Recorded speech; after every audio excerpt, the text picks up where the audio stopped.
Hello, school psychologist. My name is Susie or Suzanne Sweezy LEP number 4559. And today I'm going to share with you a study guide that I created and sell on Teachers Pay Teachers. That was how I studied for the exam and passed it. Woohoo! Um, so I've been a school psychologist for 17 years. So I do have a lot of background information and knowledge and experience that did help me take the test and pass it. But there's so much I don't know because a lot of the test is based on being in private practice and using the DSM to qualify students for medical diagnoses. So if you didn't know that that's one of the main differences in the test, now you know. And so that's why there's a lot to study for. Also, haven't been in grad school in 17 years for myself, and so I definitely felt like there's a whole lot of things that maybe I haven't learned or, in the last 17 years that are new to school psychology. And also, you know, do I remember all of the, psychologist and theories and different things that I learned in grad school?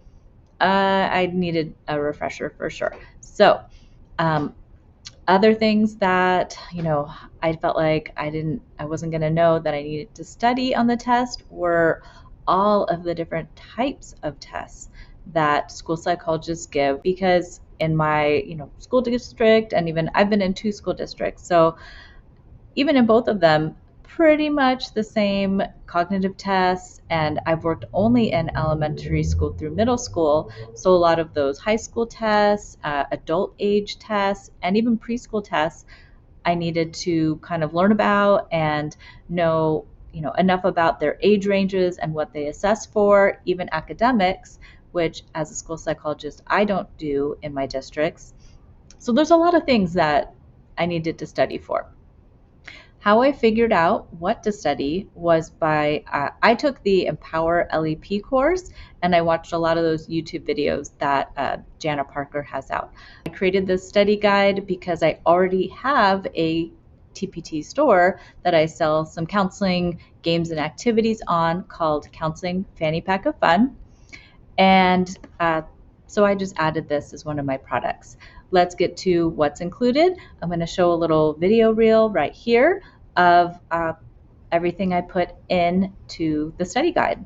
So as you can see, it's broken into 4 different sections: the assessment section, consultation, intervention, and laws and ethics. And so I just divided all of the video links that I found that I watched as part of my studying. Also, there's some website links for different websites about different topics. The CASP Code of Ethics is definitely a link that's very important to study, and as well as some other website links on dyslexia guidelines in California and some other very important things to learn about if you want to take and pass this LEP exam. So after each section's links, I have the flashcards that I made. I made regular flashcards for myself, and then as part of my get it into my brain situation for studying, I typed them up and made the flashcards.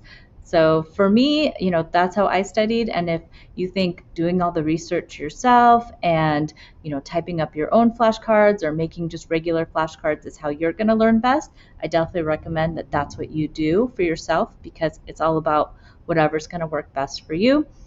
But I've already made some pre-made ones. So, for some people that might be easier so that they feel less stressed about thinking about what subjects do I not know. As this plays, I will tell you a little bit that I probably overstudied.